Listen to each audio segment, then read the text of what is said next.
নমস্কার বন্ধু, আমি সুতপা। তা আমি চলে এসেছি আদ্যাপীঠে। আজকের আশাটা একটু অন্যরকম, সত্যি বলছি। আজকে আমার গলা দিয়ে কথা বেরোচ্ছে না, মুখ দিয়ে, কারণ আজকে আমার ছোট্ট সোনা অনেক দূর চলে গেল। আর বিশ্বাস করুন, আমার চোখ দিয়ে জল বেরিয়েই যাচ্ছে আমার সোনার জন্য। তাই মায়ের কাছে একটাই কামনা, আমার সোনা যেন ভালো থাকে, সুস্থ থাকে, ওরা যেন আমার সব ভালো থাকে। বাবা, সীমা, ছোট্ট সোনা, আমরা সবাই চলে গেল, বাড়ি ফাঁকা হয়ে গেছে। আর এতটাই মন খারাপ যে আর আমি আজকে ব্লগ বানাতে পারলাম না। তাই আপনাদের কাছে ক্ষমা চাইছি। শুধু মায়ের কাছে একটাই কামনা, ওরা যেন আমার অনেক ভালো থাকে, আমার সোনাটা যেন অনেক ভালো হয়, ভালো থাকে, অনেক বড় হয়। তাই বন্ধুরা, সেই ভীষণই মনের কষ্ট হচ্ছে আজকে আমার ছোট্ট সোনার জন্য। ভীষণ মনের কষ্ট হচ্ছে, বিশ্বাস করুন। নিজের চোখের জল আর ধরে রাখতে পারছি না।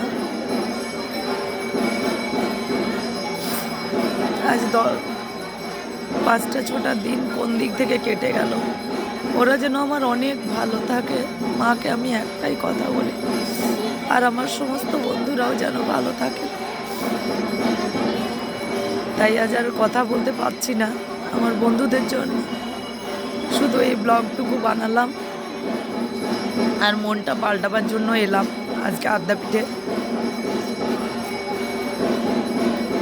আর ওদের জন্য আমার ভীষণ ভীষণ মন খারাপ, ভীষণ।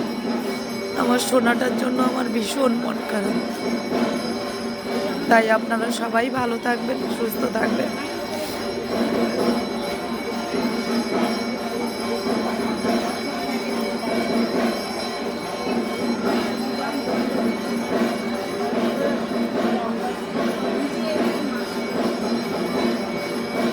এখন এইটুকু, আজকে আর ভালো করে পারলাম না। শুধু মহামায়ার আরতিটা আপনাদেরকে দর্শন করালাম, আপনারা দর্শন করুন। আর আমার সোনাকেও আশীর্বাদ করবেন মা। আমার সোনা যেন, সীমা, বাবা, ভাই, আমার ছেলে মেয়েরা সবাই যেন ভালো থাকে, সবাই যেন সুস্থ থাকে।